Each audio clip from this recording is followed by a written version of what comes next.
अगर आईफोन ले रहे हो तो हीटिंग इश्यू से आप बच नहीं सकते। दिक्कत वाली बात ये है कि इस पे कोटिंग तो करी गई है बट उतना कुछ खास फर्क आपको देखने को नहीं मिलेगा, और आप थोड़ा बहुत भी इधर उधर मूव करते हो तो ये आपको सेंटर में रखता है। एंड ये चीज आईफोन 16 प्रो नहीं कर सकता। प्रो सीरीज में ही मिलते हैं, आपको वो नॉन प्रो में नहीं मिलने वाला। बट सच बताओ तो इन फीचर्स का ज्यादा लोग यूज करते भी नहीं है। भाई फ्लिपकार्ट ने मेरा ऐसा दिल तोड़ा है ना कि मैं क्या ही बताऊं। मैंने ये वाला आईफोन 1,40,000 का खरीदा था और अभी ये सेल में 80,000 का मिलने वाला है। इसमें अगर थोड़े से प्राइस ऐड कर दिए जाए देन हम आईफोन 17 खरीद सकते हैं जो अभी नया है, और 16 प्रो 1 साल पुराना है। आईफोन 16 प्रो एक्चुअली में एक प्रो फोन है और ये एक नॉन प्रो फोन है, बट फिर भी दोनों में काफी ज्यादा सिमिलरिटीज है और इसके बारे में आज की इस वीडियो में हम बात करने वाले कि क्या आपको आईफोन 16 प्रो लेना चाहिए या फिर आपको आईफोन 17 लेना चाहिए। उससे पहले मैं एक कॉन्टेक्स्ट देना चाहता हूं कि भाई ये 70,000 80,000 फ्लिपकार्ट ने डाल तो दिया, बट उस प्राइस में बहुत कम लोगों को ये डिवाइस मिलेगा और मुझे लगता है कि मिलेगा भैया, नहीं कुछ कह नहीं सकते। फिर भी इन दोनों फोन को हम हिराने वाले, मान लो ये फोन आपको लगभग 1 लाख या फिर 90,000 का मिल रहा है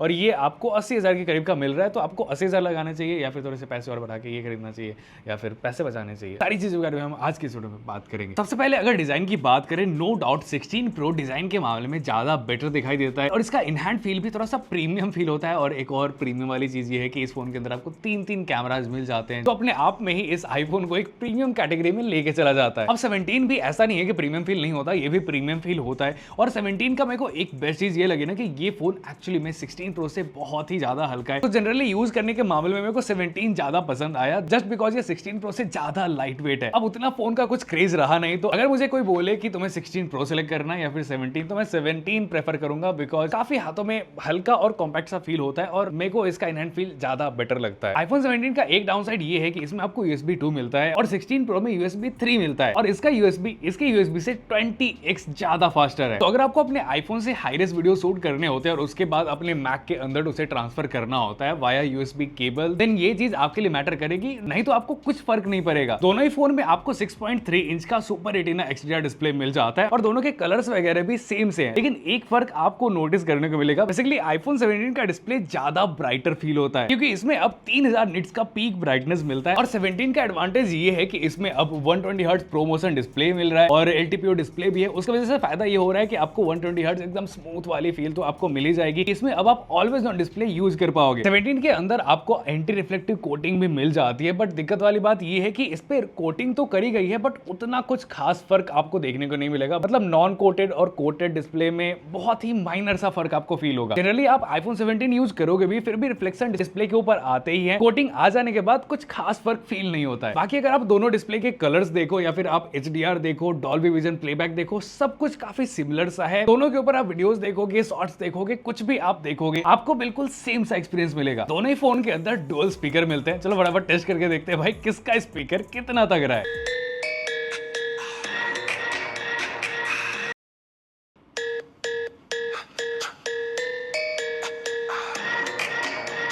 अभी थोड़ा सा कैमरे की बातचीत करते हैं कि नॉन प्रो और प्रो के अंदर कितना डिफरेंस हमें देखने को मिलता है।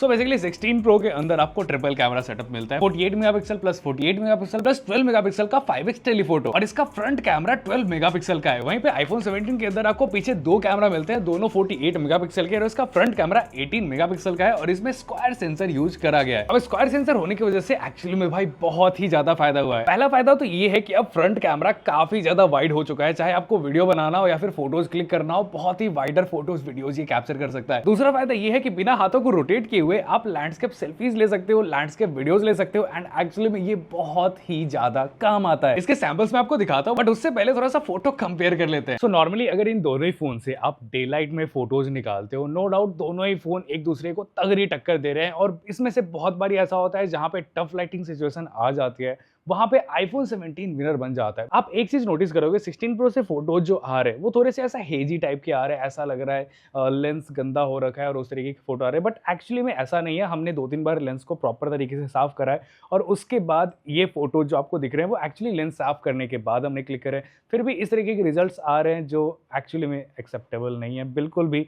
इतना खराब कैसे आ रहा है, मेरे को खुद अपनी आंखों और अपने फ़ोन के ऊपर भरोसा नहीं हो रहा है कि कैसे इतना गंदा फ़ोटो 16 प्रो निकाल के दे रहा है। बट नो डाउट आईफ़ोन 17 में एप्पल ने प्रोसेसिंग को बहुत ही नेक्स्ट लेवल पे लेके गया, बहुत अच्छी तरीके से फ़ोटोज़ निकाल के दे रहा है। एक चीज़ और मैंने नोटिस ये करी कि नॉर्मली आप सैमसंग, वीवो किसी भी फ़ोन से फ़ोटोज़ क्लिक करते हो, उससे जो फ़ोटोज़ आते हैं ना, वो भी काफ़ी नेचुरल से होते हैं, बट इतना खुरदुरा-खुरदुरा सा फ़ील नहीं होता। वो चीज़ अभी एप्पल फिक्स नहीं कर पाया। मतलब इसके फ़ोटोज़ इस तरीके के आते हैं कि भाई नेचुरल तो है, बट कुछ ज़्यादा ही नेचुरल हो जाता है। फेस के एक-एक गड्ढे, एक-एक जो भी चीज़ें होती हैं, हर एक चीज़ों को ये भाई प्रॉपर्ली निकाल के देता है। किसी-किसी टर्म्स में बढ़िया भी है, but social media ready photos नहीं निकल के आ पाते हैं। होपफुली इंडियन ऑडियंस के हिसाब से इस चीज़ को फिक्स करा जाए और थोड़ा-सा इसमें कुछ करा जाए, जिससे स्किन टोन एंड टेक्सचर ये बढ़िया और निकाल पाए। ये कुछ लो लाइट के फ़ोटोज़ है, बेसिकली लाइटिंग यहाँ पे थोड़ी-सी कम थी या फिर समझ लो टफ लाइटिंग थी, और वहाँ पे भी आईफ़ोन 17 ने प्रोसेसिंग बेटर तरीके से करा है। यहाँ भी 16 प्रो बहुत ही नीचे है 17 के मुकाबले में, एंड 17 ने यहाँ पे भी बहुत तगड़ी फोटोज निकाल के दी है। सेल्फीज के मामले में भी 17 बहुत ही ज्यादा बेटर सेल्फीज क्लिक कर रहा है, मतलब 16 प्रो को नेक टू नेक टक्कर दे रहा है, और बहुत सारे केसेस में 17 बेटर फोटोज निकाल के दे रहा है। लेकिन जैसे ही आप आते हो जूम शॉट्स के ऊपर, आपने नॉर्मली फोटो क्लिक करा 1x 2x 3x तक आप फोटो क्लिक करते हो,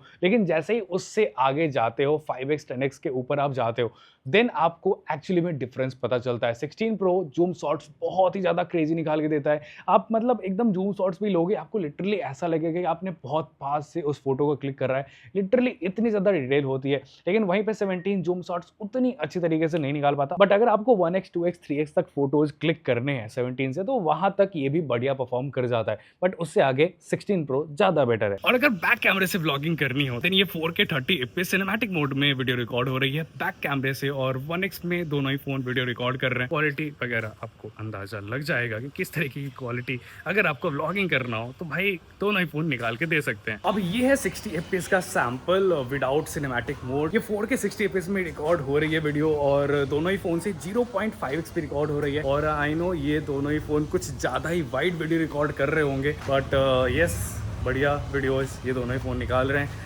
एंड होपफुली बैक कैमरे में भी एक दूसरे को ये नेक टू नेक टक्कर दे रहे हो। सो अभी ये वाली व्लॉग हम रिकॉर्ड कर रहे हैं दोनों ही फोन के फ्रंट कैमरे से, और 4K 30 fps सिनेमैटिक मोड में ये वाली वीडियो रिकॉर्ड हो रही है। और अगर यहाँ पे मैं देखने का ट्राई करूँ, देन बहुत ही नेक टू नेक टक्कर दे रहा है आईफोन 17 16 प्रो को। मेरे को तो 17 के कलर्स थोड़े से ज्यादा बेटर ही लग रहे हैं। सो यस, फ्रंट कैमरे से अगर आपको रिकॉर्ड करना हो, देन कुछ इस तरीके की क्वालिटी ये निकाल के देगा। वैसे आप लोगों ने अब तक सब्सक्राइब नहीं करके रखा है ना, तो अभी क्या सब्सक्राइब कर लो, क्योंकि बहुत सारे तगड़े वीडियोस बहुत जल्द चैनल के ऊपर आने वाले हैं। थोड़ा सा उन चीजों के बारे में बात करते हैं जो आईफोन 17 में तो मिलता है, बट 16 प्रो में मिलता ही नहीं है। सबसे पहला है सेंटर स्टेज कैमरा। भाई ये बहुत ही बवाल चीज है। एक्चुअली में अगर आप किसी भी मीटिंग के अंदर हो और आप थोड़ा बहुत भी इधर उधर मूव करते हो, तो ये आपको सेंटर में रखता है। भाई लिटरली ये कितना फास्ट काम कर रहा है। मतलब कोई भी थर्ड पार्टी ऐप से ये आप करने का ट्राई करोगे, कैमरे को मूव करने का ट्राई करोगे, ये इतना फास्टली मूव नहीं करता है। मतलब एप्पल जो भी चीज कर रही है ना, एकदम सीमलेस बना के कर रही है, एंड माइंड ब्लोइंग यार। और अगर दूसरा इंसान है तो ऐसे जूम आउट भी हो जाता है, तो एकदम परफेक्ट काम कर रहा है। एंड ये चीज आईफोन 16 प्रो नहीं कर सकता। आईफोन 17 के अंदर डुअल कैप्चर मोड आ गया है, जो एक्चुअली में बहुत लोगों के लिए बहुत काम का हो सकता है, मेरे लिए भी बहुत काम का है। इस चीज के लिए मेरे को